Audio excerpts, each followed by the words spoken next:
ऊपर में लिखा हुआ है कि 1901 का ये निर्मित है बिहार क्लब, जो कभी विक्टोरिया क्लब के रूप में बहुत ही प्रसिद्ध था।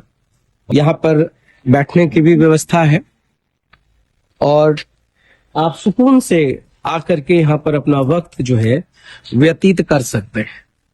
बात भी हुई है और उन्होंने बताया है कि बहुत जल्द ही टेंडर प्रक्रिया शुरू हो जाएगी, उसके बाद ये आम लोगों के लिए खोल दिया जाएगा कि ये जो खूबसूरत सा नजारा है वो सभी तक पहुंच सके। और ये पूरा जो क्लबिंग कल्चर है, तमाम चीजें हैं वो खूबसूरत है, सब कुछ मजेदार है। और नमस्कार, मैं हूं रजनीकांत और आप देख रहे हैं सार्थ। आप सभी का बहुत बहुत स्वागत। बिहार शरीफ में यूं तो बहुत सारे धरोहर को आप लोगों तक पहुंचाने की कोशिश की गई।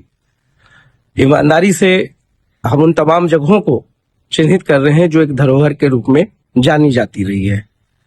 ये है बिहार क्लब, जो कभी विक्टोरिया क्लब के नाम से जाना जाता था।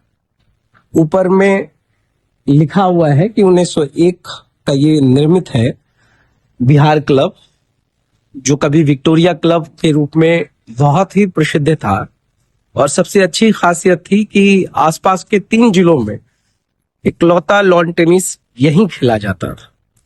और रानी विक्टोरिया की याद में इस क्लब का निर्माण किया गया और समय के क्लबिंग कल्चर अंग्रेजों के बीच में एक काफी कॉमन हुआ करता था, एक पैशन के रूप। और इसी क्लबिंग कल्चर को फिर से एस्टैब्लिश करने के लिए स्मार्ट सिटी ने इस पूरे प्रोजेक्ट को पूरा किया है।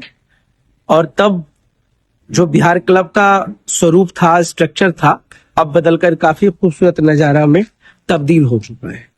अगर हम थोड़ा बोर्ड पे चले तो Bihar Sharif smart city limited के तरफ ये तरंगनी है, गजीवो एंड लॉन है, कैफेटेरिया है, यहाँ पर बैठने की भी व्यवस्था है और आप सुकून से आकर के यहाँ पर अपना वक्त जो है व्यतीत कर सकते हैं।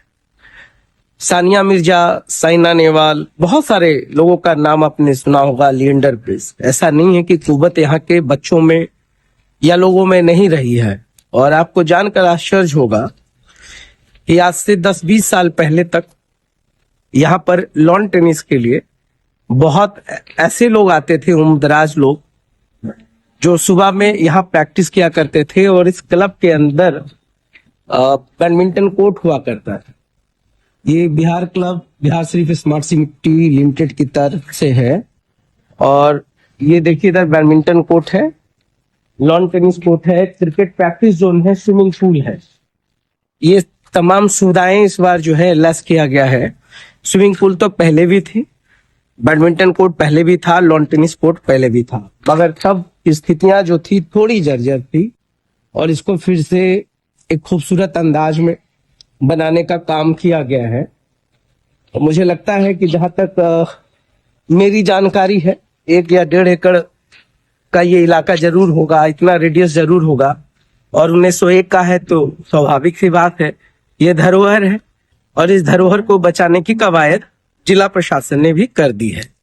एसडीओ काफी इस चीज को लेकर के पॉजिटिव दिख रहे हैं। हमारी बात भी हुई है और उन्होंने बताया है कि बहुत जल्द ही टेंडर प्रक्रिया शुरू हो जाएगी, उसके बाद ये आम लोगों के लिए खोल दिया जाएगा। इसके क्या नियम होंगे, कितना फी होगा, वो तो धीरे धीरे जब टेंडर प्रक्रिया होगा, ये तमाम चीजें होंगी, तब पता चलेगा।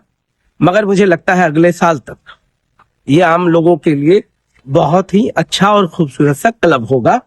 मेरे पास कुछ तस्वीरें भी है जो मैं आपको जरूर दिखाऊंगा कि रानी विक्टोरिया के समय में या उस समय अंग्रेजों के बीच में जो एक पैशन था खेल को लेकर के, वो कितना भयानक था।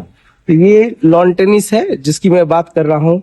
इसके पीछे, ठीक पीछे स्विमिंग पूल है और स्विमिंग पूल जो है वो भी बहुत ही बेहतर ढंग से बनाया गया है। पहली बार इसमें क्रिकेट प्रैक्टिस के लिए एक स्पेस दिया गया है, कैफेटेरिया है, मतलब आप सुकून से आ सकते हैं और सुकून से आकर आप बहुत सारी चीजों को देख सकते हैं। आर्किटेक्चर से कोई छेड़छाड़ नहीं किया गया है, जो अंग्रेजों के समय में बना था उसको मेंटेन किया गया है, उसको रखा गया है ताकि ये जो खूबसूरत सा नजारा है वो सभी तक पहुंच सके। और ये पूरा जो क्लबिंग कल्चर है, तमाम चीजें हैं, वो खूबसूरत है, सब कुछ मजेदार है। और इस तरफ जो हम आगे चल रहे हैं, यहाँ पर मैं आपको ये भी दिखा दूंगा कि एक तो स्विमिंग पूल है, उसके ठीक सामने नेट लगा हुआ है। मतलब आप क्रिकेट के शौकीन हैं, बैटिंग का प्रैक्टिस करना चाहते हैं तो आप आ सकते हैं।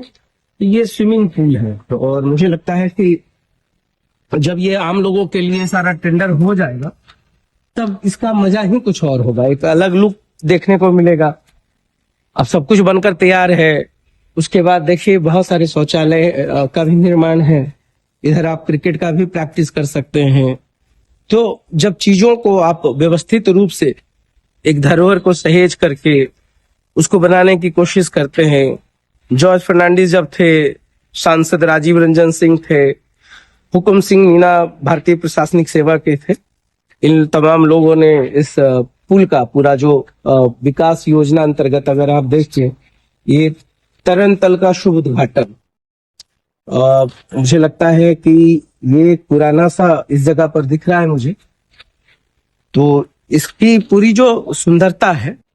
और देखिए क्लबिंग कल्चर क्यों जरूरी है। इस भागदौड़ की जिंदगी में हम लोग बहुत स्ट्रेसफुल लाइफ जीते हैं, अपने लिए खुद के लिए समय नहीं निकाल पाते हैं कि हाँ हम चले कहीं बैडमिंटन खेले, कहीं फिजिकल एक्सरसाइज हो सके।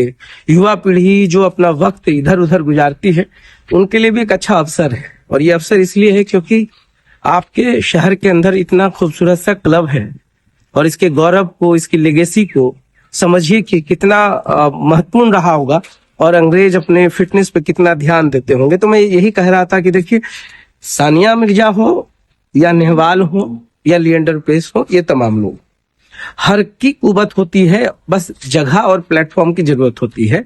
जिला प्रशासन ने इसको बहुत ही अच्छे ढंग से लोगों के लिए इसको उपलब्ध कराया है।